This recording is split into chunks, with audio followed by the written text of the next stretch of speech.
Listen to this one, President. U.S. President Donald Trump lashing out at the fast-moving impeachment inquiry, taking aim at Adam Schiff, the Democratic Congressman leading the impeachment investigation. To impeach a president over a fraud that was committed by other people that want to win an election in 2020, which they won't, is incredible.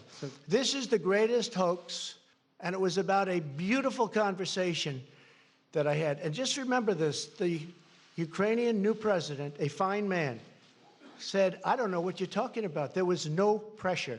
This comes as Democrats on Capitol Hill are ramping up their investigation, threatening to subpoena White House documents and calling on State Department officials to testify. U.S. Secretary of State Mike Pompeo confirms he was on the call last July when President Trump asked the Ukrainian president to investigate Trump's political rival, Joe Biden. Pompeo, on a working trip to Italy this week, says there was nothing improper about the call. He is resisting demands from Congress for State Department personnel to testify.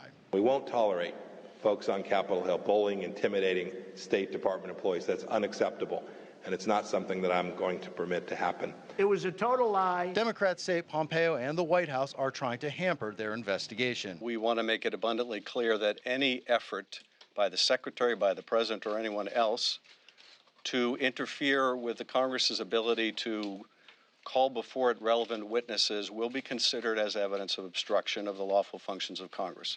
Despite pressure from Secretary Pompeo, at least one current and one former State Department official will be deposed by congressional investigators in the coming days.